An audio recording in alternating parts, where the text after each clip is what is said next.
രേണു സുധി എന്ന വ്യക്തി ഇന്ന് സോഷ്യൽ മീഡിയയിൽ ഏറ്റവും കൂടുതൽ TRP റേറ്റ് കൊടുക്കുന്ന ഒരു വ്യക്തിയാണ്. എല്ലാവർക്കും വാരിക്കോരി നല്ല കണ്ടന്റുകൾ അവർ കൊടുക്കുന്നുണ്ട്. ഒരുപാട് ആരോപണങ്ങൾക്ക് വിധേയമായി ആരോപണം എന്ന് പറഞ്ഞത് കുറഞ്ഞു പോകും. സൈബർ ബുള്ളിങ് എന്ന് തന്നെ പറയാം. ശരിക്കും പറഞ്ഞാൽ രേണു സുധി എന്ന് പറഞ്ഞ വ്യക്തി ആരും ആയിക്കോട്ടെ, അവരുടെ പാസ്റ്റ് എന്തോ ആയിക്കോട്ടെ, അവര് കുറ്റകൃത്യങ്ങളൊന്നും തന്നെ ഈ പറയുന്ന സോഷ്യൽ മീഡിയ മുമ്പിൽ നിന്ന് ചെയ്തില്ല. അവർ അഭിനയിക്കുന്നു. അവർ നാടകത്തിലോ സിനിമയിലോ സീരിയലിലോ ഷോർട്ട് ഫിലിംസിലോ ഒക്കെ അഭിനയിക്കുന്നു. അവരുടെ തൊഴിലായിട്ട് അവർ കൊണ്ടു നടക്കുന്നു. അവർ വളരെ മാന്യമായിട്ട് നല്ല രീതിയിൽ അണിഞ്ഞൊരുങ്ങി അവർ അഭിനയിക്കുന്നു. വസ്ത്ര സ്വാതന്ത്ര്യത്തോടുകൂടി വസ്ത്ര സ്വാതന്ത്ര്യം, വസ്ത്രാലങ്കാരം ഒക്കെ നമ്മുടെ സിനിമയ്ക്ക് അതിൻ്റെതായ ഫ്രീഡങ്ങളുണ്ട്. അല്ലെങ്കിൽ നമ്മുടെ സോഷ്യൽ മീഡിയയിൽ ഇഷ്ടമുള്ള വസ്ത്രം ധരിച്ചാണ് ആൾക്കാരൊന്ന് ഓരോന്ന് ചെയ്തു കൂട്ടുന്നത്. അത് വെച്ച് നോക്കുമ്പോൾ രേണുസുധി വളരെ വ്യത്യസ്തയാണ്. നമ്മുടെ ഈ ന്യൂസ് ചാനൽ എന്ന് പറയുന്നത് ഒരിക്കലും രേണുസുധിയുടെ PR വർക്ക് ഏറ്റെടുത്ത് ചെയ്യുന്ന ഒരു ചാനലല്ല. പക്ഷെ രേണുസുധി ഒരു സ്ത്രീയാണ്. അവര് ഭർത്താവ് മരിച്ചുപോയ വിധവയായ ഒരു സ്ത്രീയാണ്. 2 കുട്ടികളുടെ അമ്മയാണ്. 2 കുട്ടികളെ നോക്കുന്ന, കുടുംബം നോക്കുന്ന ഒരു സിംഗിൾ പോരാളിയാണെന്ന് പറഞ്ഞാൽ അത് തെറ്റായി പോകില്ല എന്ന് പറയാം. കാരണം അവരുടെ പാസ്റ്റ് ഡിഗപ്പ് ചെയ്യാൻ അവിടെ നിൽക്കട്ടെ, അല്ലെങ്കിൽ പാസ്റ്റ് കുഴിക്കാൻ പോകുന്നവരവിടെ നിൽക്കട്ടെ. രേണുസുധി ഒരാളുടെ പേരുകളും പറഞ്ഞുകൊണ്ട് ഒരാളാകാൻ ശ്രമിക്കുന്നില്ല. അവർ ക്യാമറയുടെ പുറകിൽ നിന്ന് എന്തു പറയുന്നു എന്നുള്ളത് ഇവിടെ പ്രസക്തമല്ല. ക്യാമറയുടെ പുറകിൽ നിന്ന് ആരെ അവർ പറയുന്നു എന്നുള്ളത്, ആരെയാണോ അത് ബാധിക്കുന്നത് അവർക്ക് വിഷയമാണ്. തീർച്ചയായിട്ടും അവർ അതിനെതിരെ നിയമ നടപടികൾ സ്വീകരിക്കുകയോ പോലീസ് സ്റ്റേഷനിൽ പരാതി കൊടുക്കുകയോ ചെയ്യാം. അതിന് നമ്മുടെ നിയമം അനുവദിക്കുന്നുണ്ട്. അത് രേണുവും അവരും തമ്മിലുള്ള ഒരു പേഴ്സണൽ കാര്യമാണ്. പക്ഷേ ഇതെല്ലാം മുതലാക്കുന്ന കുറേയധികം സോഷ്യൽ മീഡിയ ഇൻഫ്ലുവൻസേഴ്സ് അല്ലെങ്കിൽ സോഷ്യൽ മീഡിയക്കാരുണ്ട്. എല്ലാവരുമല്ല, ഒരുപാട് നല്ല സോഷ്യൽ മീഡിയ ഇൻഫ്ലുവൻസേഴ്സും ഒരുപാട് നല്ല കോണ്ടന്റ് മേക്കേഴ്സും ഉള്ള ഭയങ്കര ടാലന്റഡ് ആയിട്ടുള്ള ഡിജിറ്റൽ വേൾഡിലാണ്, ആൾക്കാരുള്ള ഡിജിറ്റൽ വേൾഡിലാണ് നമ്മൾ മലയാളികൾ ഇന്ന് ജീവിക്കുന്നത്. എല്ലാവരെയും നമുക്ക് അടച്ചാക്ഷേപിക്കാൻ പറ്റില്ല. ഒരു 80% കോണ്ടന്റ് ക്രിയേറ്റേഴ്സും വളരെ എന്റർടൈനിങ് ആയിട്ടുള്ള, വളരെ ഇൻഫോർമേറ്റീവ് ആയിട്ടുള്ള, വളരെ ത്രില്ലിംഗ് ആയിട്ടുള്ള സബ്ജക്റ്റുകൾ കൈകാര്യം ചെയ്യുന്നവരാണ്. പക്ഷേ അതിലൊരു 20% മാറ്റി നിർത്തുവാണെങ്കിൽ, ഇപ്പൊ രേണുസുധി എന്ന ഒരു വ്യക്തിയെ ഇത്രയധികം ഈ നാട്ടുകാരെ അല്ലെങ്കിൽ യൂണിവേഴ്സിനെ മുഴുവൻ അറിയിച്ചത്, അല്ലെങ്കിൽ ഇങ്ങനെ സൈബർ ബുള്ളിങ് ചെയ്ത് അറിയിച്ചതിന്റെ ക്രെഡിറ്റ് ഈ പറയപ്പെടുന്ന 20% ഉള്ള സോഷ്യൽ മീഡിയക്കാർക്ക് തന്നെയാണ്. ആരുടെ പേരുകൾ ഇവിടെ പരാമർശിക്കുന്നില്ല. പക്ഷേ ഇതിന് തീർച്ചയായിട്ടും ഒരു തടയിടേണ്ടതല്ലേ? ഈ പറയുന്ന യൂട്യൂബ് ആയാലും ഫേസ്ബുക്ക് ആയാലും അല്ലെങ്കിൽ ഏത് മീഡിയം ആയിക്കോട്ടെ, ഇൻസ്റ്റാഗ്രാം ആയിക്കോട്ടെ, ഒരാളെ ഇത്രയും അധികം ഹരാസ് ചെയ്യുമ്പോൾ, കമന്റുകൾ ചെയ്ത് ഹരാസ് ചെയ്യുമ്പോൾ, കമന്റിന് ഒരു കൺട്രോൾ തീർച്ചയായിട്ടും ഈ പറയപ്പെടുന്ന ടെക്നിക്കൽ ഭാഗത്തു നിന്ന്, ഈ പറയുന്ന സോഷ്യൽ മീഡിയ പ്ലാറ്റ്ഫോംസിന്റെ ഭാഗത്തു നിന്ന്, അവരുടെ ആ ഒരു ഡിപ്പാർട്ട്മെന്റിൽ നിന്ന് വരേണ്ടതാണ് എന്നാണ് നമുക്ക് തോന്നുന്നത്. കാരണം ജനങ്ങളുടെ വാ മൂടിക്കെട്ടാൻ ഒരിക്കലും സാധിക്കില്ല. അവരൊരു ക്രൈം ചെയ്യുകയാണെങ്കിൽ, അല്ലെങ്കിൽ അവരൊരു കുറ്റകൃത്യം ചെയ്തിട്ട് ലൈവായിട്ട് കാണിച്ചു എന്ന് പറഞ്ഞാൽ നമുക്ക് ആൾക്കാരുടെ ഹേറ്റ് നമുക്ക് മനസ്സിലാക്കാം. പക്ഷേ ഈ പറയപ്പെടുന്ന ഓപ്പോസിറ്റ് ഇരിക്കുന്ന ആൾക്കാരെയോ, നമ്മുടെ രാഷ്ട്രത്തിനെയോ, നമ്മുടെ പൊളിറ്റിക്കൽ പാർട്ടീസിനെയോ, അല്ലെങ്കിൽ നമ്മുടെ സിനിമാ മേഖലയെയോ, നമ്മുടെ കുഞ്ഞുങ്ങളെയോ, അല്ലെങ്കിൽ നമ്മുടെ കുടുംബത്തെയോ അവരായിട്ട് വന്നൊന്നും പറയാത്തിടത്തോളം കാലം ആരെയാണോ നമ്മൾ സൈബർ ബുള്ളിങ് ചെയ്യുന്നത്, അല്ലെങ്കിൽ രേണുസുധി എന്ന വ്യക്തിയാണ് സൈബർ ബുള്ളിങ് ചെയ്യുന്നതെങ്കിൽ, രേണുസുധിയെ സംബന്ധിച്ചിടത്തോളം അവർ ഒരാളുടെയും കുടുംബത്തെ കുറിച്ച് പറയാറില്ല, രാഷ്ട്രത്തെ കുറിച്ച് മോശം പറയാറില്ല, അവർ ഈ പറയുന്ന കുട്ടികളെ വഴിതെറ്റിക്കുന്ന ഒന്നും തന്നെ അവർ ചെയ്യുന്നില്ല. ഇതെല്ലാം നമ്മൾ പകൽ സത്യങ്ങൾ പോലെ കണ്ടുകൊണ്ടിരിക്കുന്നതാണ്. അപ്പൊ അങ്ങനെ ഒരു വ്യക്തിയെ തീർച്ചയായിട്ടും ഇങ്ങനെ വന്ന് ഹരാസ് ചെയ്യുമ്പോൾ, രേണുസുധി മാത്രമല്ല, ഇതിനു മുൻപും ഒരുപാട് സെലിബ്രിറ്റീസ്, കുട്ടികൾ, നമുക്കറിയാം മാളികപ്പുറത്തിൽ അഭിനയിച്ച ഒരു പെൺകുട്ടി, അവളെ എന്തോരം ഹരാസ് ചെയ്തു നമ്മുടെ സമൂഹം. അങ്ങനെ ആരും എക്സ്പയർ അല്ല. ഇപ്പം രേണുസുധിയെ ഇപ്പോ ഒരു ഇരയായി കിട്ടിയിരിക്കുന്നതുകൊണ്ട് കുറെ കാലങ്ങളായിട്ട് രേണുസുധിയാണ് ഇതിന്റെ ഇരയായിക്കൊണ്ടിരിക്കുന്നത്, സൈബർ ബുള്ളിങ്ങിന്റെ ഇര എന്ന് പറയുന്നത്. പക്ഷേ മറ്റ് നടിമാർക്കും നടന്മാർക്കും സൈബർ ആക്രമണങ്ങൾ നേരിടുന്നുണ്ട്. ഇവരെയൊക്കെ വിധിക്കാൻ ആരാണ്?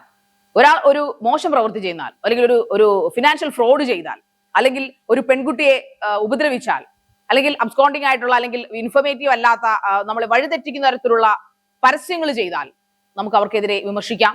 അല്ലെങ്കിൽ കുട്ടികളെ വഴിതെറ്റിക്കുന്ന തരത്തിൽ സിനിമകൾ അഭിനയിക്കുന്നു, അല്ലെങ്കിൽ ഈ പറയപ്പെടുന്ന നാട്ടുകാരെ ചീത്തയാക്കുന്ന തരത്തിൽ യുവതലമുറയെ വഴിതെറ്റിക്കുന്ന പ്രവർത്തനങ്ങൾ ചെയ്യുന്നവരെ നമുക്ക് വിമർശിക്കാം. എല്ലാവർക്കും വിമർശന സ്വാതന്ത്ര്യമുണ്ട്. പക്ഷെ ഒരാളെ വ്യക്തിഹത്യ ചെയ്യുക, അവർ നമുക്കൊന്നും ചെയ്യാതെ, അതാണ് ദാറ്റ്സ് എ പോയിന്റ്. അവിടെയാണ് നമ്മുടെ ഒരു പോയിന്റ് എത്തുന്നത്. കാരണം നമ്മളെ ഒന്നും ചെയ്യാതെ ഒരു വ്യക്തിയെ, നമ്മളിങ്ങനെ ഒരു സ്ത്രീയാണ്, അവർക്ക് വേറെ ആരുമില്ല, അവർക്ക് പൊളിറ്റിക്കൽ ഇൻഫ്ലുവൻസ് ഇല്ല, സിനിമയിൽ സ്വാധീനമില്ല, അവർക്ക് ഹസ്ബൻഡ് ഇല്ല, അവർക്ക് ഈ പറയുന്ന പോലെ അവരുടെ ഹസ്ബൻഡിന് പോലും എനിക്ക് തോന്നുന്നില്ല, ഹസ്ബൻഡിനെ പോലും ഈ മലയാളികൾക്ക് ഇത്ര അറിയാമായിരുന്നു. ഇപ്പൊ രേണുസുധിയിലൂടെയാണ് മരിച്ചുപോയ സുധിച്ചേട്ടനെ തന്നെ, ഈ പറയുന്ന സുധി എന്ന വ്യക്തിയെ തന്നെ ലോകം അറിയുന്നത് തോന്നുന്നു. പക്ഷെ രേണുസുധിയെ സൈബർ ബുള്ളിങ് ചെയ്യാൻ, അവരെ കോർണർ ചെയ്തുകൊണ്ട് തന്റെ കണ്ടന്റ് ക്രിയേറ്റ് ചെയ്യുന്നതിന് വേണ്ടിയിട്ട് പലരും ഉപയോഗിക്കുന്നു. സത്യത്തിൽ ഇവർക്കൊക്കെ എതിരെ പരാതി കൊടുക്കേണ്ട ആള് രേണുസുധി അല്ലേ? അവരുടെ പാസ്റ്റ്, നേരത്തെ പറഞ്ഞതുപോലെ അവരുടെ പാസ്റ്റ് എന്തുമായിക്കൊള്ളട്ടെ, അവരുടെ പാസ്റ്റ് മോശമോ, നമുക്ക് എല്ലാവർക്കും നല്ല പാസ്റ്റ് ആണുള്ളത്. നമ്മൾ വിഷമിക്കുന്ന, നമ്മുടെ കോൺസെപ്റ്റിലുള്ള പാസ്റ്റ് മറ്റുള്ളവർക്ക് നല്ലതായിരിക്കാം, അല്ലെങ്കിൽ മറ്റുള്ളവർക്ക് ചീത്തയായിരിക്കാം. പക്ഷെ രേണുസുധിയുടെ പാസ്റ്റ് എന്ത് തന്നെ ആയാലും അത് അവരുടെ പേഴ്സണൽ കാര്യമാണ്. അത് അവർ ലൈവിൽ വന്ന് ഒരാളോടും പറയുന്നില്ല, ഒരാളെയും വ്യക്തിഹത്യ ചെയ്യുന്നില്ല എന്നുള്ളത് വ്യക്തമായിട്ടുള്ള ഒരു കാര്യമാണ്. പക്ഷേ അതൊന്നും മനസ്സിലാക്കാതെ ഒരാളെ തകർക്കാവുന്നതിന്റെ മാക്സിമം തകർത്തുകൊണ്ടിരിക്കുകയാണ്. പക്ഷെ രേണുസുധി തകരുന്നില്ല. അത് അവരുടെ വിൽ പവർ ആണ്. നമുക്കറിയാം, നമ്മുടെ നാട്ടിൽ സൈബർ ബുള്ളിങ് ചെയ്തിട്ട് ഇന്ത്യ എന്ന മഹാരാജ്യത്ത് തന്നെ സൈബർ ബുള്ളിങ്ങിന്റെ ആക്രമണത്തിന് വിധേയരായി സൂയിസൈഡ് ചെയ്ത ആൾക്കാരുണ്ട്, ട്രാൻസ്ജെൻഡേഴ്സ് ഉണ്ട്. താൻ ഒരു പെൺകുട്ടിയുടെ വേഷത്തിൽ മനോഹരിയായി കണ്ടെന്ന് പറഞ്ഞൊരു പാവപ്പെട്ട പയ്യൻ, 19-20 വയസ്സുള്ള ഒരു പയ്യൻ ആത്മഹത്യ ചെയ്ത സംഭവങ്ങൾ വരെ ഉണ്ടായിട്ടുണ്ട്, കോളിളക്കം ഉണ്ടായിട്ടുണ്ട്. ഇതെല്ലാം സൈബർ ബുള്ളിങ് ഉണ്ടായതാണ്. അതൊന്നും ഒറ്റപ്പെട്ട സംഭവമായിരുന്നെങ്കിൽ ഇത് കൂടിക്കൊണ്ടിരിക്കും. പക്ഷെ രേണുസുധി അങ്ങനെയൊന്നും പോവില്ല എന്ന് നമുക്ക് പ്രത്യാശിക്കാം. ഇപ്പൊ രേണുസുധി എന്ന് പറഞ്ഞ വ്യക്തിക്കെതിരെ പലരും, അദ്ദേഹത്തിന്റെ മരിച്ചുപോയ ഭർത്താവ്, ഇനി ഒരിക്കലും തിരിച്ചു വരാത്തൊരു വ്യക്തി, അദ്ദേഹത്തിന്റെ ഭാര്യ പദവി അലങ്കരിച്ചിരുന്നു എന്ന അവകാശവാദങ്ങളുമായിട്ട് പലരും രംഗത്തേക്ക് വരുന്നുണ്ട്. ഇപ്പൊ കളിച്ച് ഈ പറഞ്ഞു സൈബർ ബുള്ളിങ് ചെയ്ത് അത് കാര്യമായി മാറിയിരിക്കുന്നു. സ്വാഭാവികമായിട്ടും ഓപ്പോസിറ്റ് നിൽക്കുന്ന അല്ലെങ്കിൽ ഈ പറയപ്പെടുന്ന അവകാശവാദവുമായിട്ട് വരുന്ന ആൾക്കാരുടെ തെളിവുണ്ടായിരിക്കാം. അവർ പോലീസ് സ്റ്റേഷനെ സമീപിച്ചിരിക്കാം. അവർക്ക് അവരുടേതായ ന്യായവാദങ്ങൾ പറയാനുണ്ടാവാം. പക്ഷെ ഇതെല്ലാം ഒരു സോഷ്യൽ മീഡിയയിൽ വന്നു നിന്ന് പറയുമ്പോൾ ഇതിൽ ആരെയാണ് ജനങ്ങൾ വിശ്വസിക്കേണ്ടത്? രേണുസുധി ഇതിനൊന്നും മറുപടി കൊടുത്തിട്ടില്ല. രേണുസുധി ഇങ്ങനെയുള്ള വിവാദങ്ങളെ കുറിച്ച് ചോദിക്കുമ്പോൾ, ഒരുപാട് ഇന്റർവ്യൂ കൊടുക്കുന്നുണ്ട്, ഇങ്ങനെയുള്ള വിവാദങ്ങളെ കുറിച്ച് ചോദിക്കുമ്പോൾ അവർ പറയുന്നത് എനിക്ക് അറിയില്ല എന്നാണ് പറയുന്നത്. പിന്നെ അവർ ചോദിക്കുന്നുണ്ട്, ഒരാളുടെ ഈ ഭാര്യയാകുന്നു, അല്ലെങ്കിൽ അമ്മയാകുന്നു, അല്ലെങ്കിൽ അയാളുടെ അവകാശിയാകുന്നു ഉള്ളതിന് അവരുടെ മക്കൾ തെളിവാണ്. അങ്ങനെയുള്ള കുറെ ക്വസ്റ്റ്യൻസ് ഇന്റർവ്യൂവറിന്റെ ക്വസ്റ്റ്യൻ എന്ന നിലയിൽ അവർക്ക് അവരുടേതായ ഇഷ്ടത്തിൽ അവർ പറയുന്നു. അത് ഓപ്പോസിറ്റ് നിൽക്കുന്ന അല്ലെങ്കിൽ അവരുടെ ഈ പറയുന്ന അവകാശവാദങ്ങളുമായിട്ട് വരുന്ന ആൾക്കാർക്ക് വിഷമങ്ങൾ ഉണ്ടാക്കുന്നുണ്ടാവാം. അതുകൊണ്ട് അവർ പോലീസ് സ്റ്റേഷനെ സമീപിക്കുന്നു. പക്ഷെ ഇതെല്ലാം രേണുസുധിയും ആ വ്യക്തിയും അല്ലെങ്കിൽ ആ വ്യക്തികളും തമ്മിലുള്ള പേഴ്സണൽ കാര്യങ്ങളാണ്. ആ പേഴ്സണൽ കാര്യം, നമ്മുടെ കുടുംബകാര്യങ്ങളെല്ലാം എടുത്ത് അത് ഈ പറയുന്ന സോഷ്യൽ മീഡിയയിൽ വിളമ്പുക, അതിനുശേഷം അതിന്റെ പേരിൽ മാനസിക വ്യഥകൾ അനുഭവിക്കുന്നു എന്ന് പറയുക, അതിനുശേഷം കേസുകളുമായിട്ട് പോവുക. പോലീസ് സ്റ്റേഷനിൽ ചെന്നാൽ എല്ലാവരെയും ഈ പറയപ്പെടുന്ന പോലീസ് സ്റ്റേഷൻ അല്ലെങ്കിൽ ജനമൈത്രി പോലീസ് സ്റ്റേഷൻ എന്ന് പറയുന്നത്, അവിടെ പോലീസുകാർ ഇരിക്കുന്നത് നമ്മുടെ പരാതികൾ കേൾക്കാനാണ്. അത് ചിലപ്പോൾ അപകീർത്തികരാവാം, അല്ലെങ്കിൽ അബ്ഡക്ഷൻ ആവാം, അല്ലെങ്കിൽ റേപ്പ് ആവാം, അല്ലെങ്കിൽ തട്ടിക്കൊണ്ടുപോകലാവാം, കൊലപാതകമാവാം, എല്ലാം ആകാം. സ്വന്തം കുഞ്ഞുങ്ങളെ കൊന്നിട്ട് കയ്യിൽ അതിന്റെ എല്ലും കഷ്ണവും ചാരവും ഒക്കെ ആയിട്ട് പോലീസ് സ്റ്റേഷനിൽ കയറുന്ന നരാധമന്മാരുള്ള നാടാണ് ഇന്ന് കേരളം. വളരെ മനോഹരമായ നാടായി മാറിയിരിക്കുന്നു. അപ്പൊ അതുകൊണ്ട് പോലീസുകാർ എന്ത് പ്രതീക്ഷയാണ് പോലീസ് സ്റ്റേഷനിൽ ഇരിക്കുന്നത്? അപ്പോൾ അക്കൂട്ടത്തിൽ അപകീർത്തികരമായിട്ടുള്ള കേസുകളും ചെന്നേക്കാം. പക്ഷെ എന്തു തന്നെയായാലും ഇവിടെ ഇര ആരാണ്? ശരിക്കും ഇപ്പോ രേണുസുധിക്കെതിരെ പരാതി ഒരു വ്യക്തി കൊടുത്തു. രേണുസുധിയുടെ രണ്ടാമത്തെ ഭാര്യയാണെന്ന് അവകാശം പറയപ്പെടുന്ന ഒരു സ്ത്രീ കൊടുത്തു. അവരാണോ ശരിക്കും ഇര? അറിയില്ല. ശരിക്കും ഈ ഇര എന്ന് പറയുന്നത് രേണുസുധി തന്നെയല്ലേ?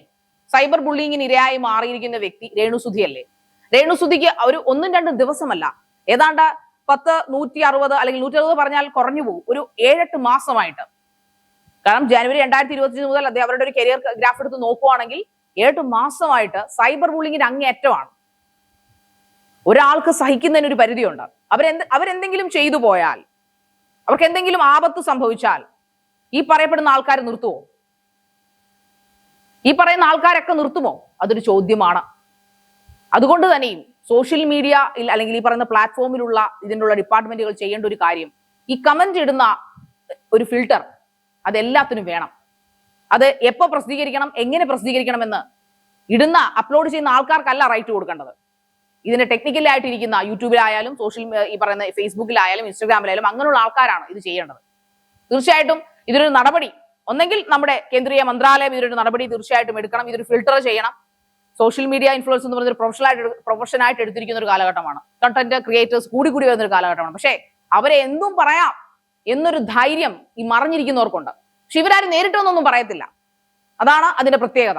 അപ്പൊ ഇതിനെതിരെ തീർച്ചയായിട്ടും പോലീസിന്റെ ഒരു വിങ് സൈബറിന്റെ ഒരു വിങ് തീർച്ചയായിട്ടും രൂപീകരിക്കണം. ഇവർ പറയുന്നതിൽ ജെനുവിനിറ്റി ഉണ്ടോ എന്ന് അന്വേഷിക്കണം. ഒരാളെ ഹരാസ് ചെയ്യുന്നത് ഏറ്റവും വലിയ കുറ്റകൃത്യമായിട്ട് തന്നെ കണക്കാക്കണം. പ്രത്യേകിച്ചും ഓപ്പോസിറ്റ് നിൽക്കുന്ന ആൾ അവരെ പ്രകോപിപ്പിക്കുന്നതായിട്ടൊന്നും തന്നെ ചെയ്യുന്നില്ല, അവരെ വ്യക്തിഹത്യ ചെയ്യുന്നില്ലെങ്കിൽ അത് അന്വേഷിച്ച് തീർച്ചയായിട്ടും ഇതിനെതിരെ ശക്തമായ ശിക്ഷയും ശക്തമായ നിയമന നടപടിയും ഉണ്ടാകട്ടെ എന്ന് നമുക്ക് പ്രത്യാശിക്കാം. News desk IBN Malayalam.